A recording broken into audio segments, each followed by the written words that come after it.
Merkel and François Hollande have delivered strong words to Greece after meeting in Berlin on Thursday. The leaders insist the country must stand by its commitments. Today, Merkel is set to meet with the Greek Prime Minister Antonis Samaras and is expected to push for concessions, having claimed earlier this week that the economy needs room to breathe. Joining us now from Athens is Miranda Xafa, President at EF Consulting. Miranda, thanks very much indeed for joining us. Samaras is pushing for concessions. They want an extension to the time they need to pay back. Is he pursuing the right objectives? I don't think so. An extension would just add to the debt burden and prolong the uncertainty as to whether Greece will stay in the Eurozone or not. I think what he should be asking instead is for official debt relief, because even after the debt exchange that took place earlier this year, Greece's debt burden will still be 165% of GDP by the end of this year.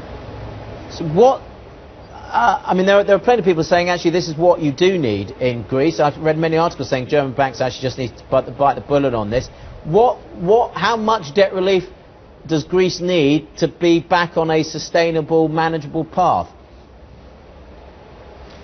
Well, the debt relief can take a number of forms.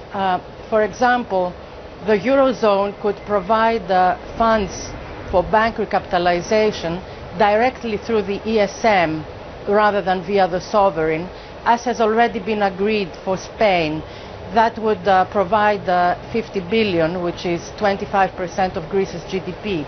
Also, the ECB could take a haircut on the bonds it bought in the secondary market under its securities markets program.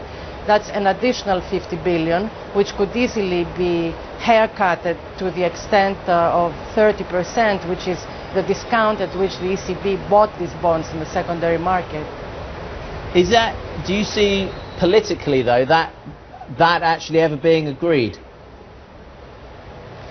It's certainly easier than having governments of the Eurozone go back to their parliaments to ask for more money for Greece for the third time, which in any case is not what Greece should be after. You know, the idea here is not to get even more of a debt burden, but to reduce the debt burden so it can service its debt.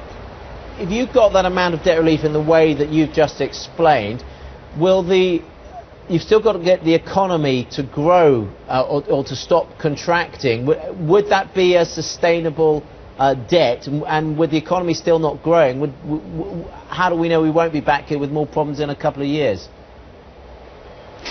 Well, we know that because if there is debt reduction, that reduces the interest bill, and therefore it reduces the primary surplus that Greece must generate in order to meet the interest payments without resorting to further borrowing. So it has the effect that Prime Minister Samaras intends, which is to sort of reduce the adjustment burden, but in a different way, with less debt, not with more debt. Why do you think, you obviously like this plan, why do you think he's not pursuing it? Well, first of all, I don't think anything will be decided before the Troika report is out in early October, and we already got a flavor of that in yesterday's meeting between Merkel and Hollande.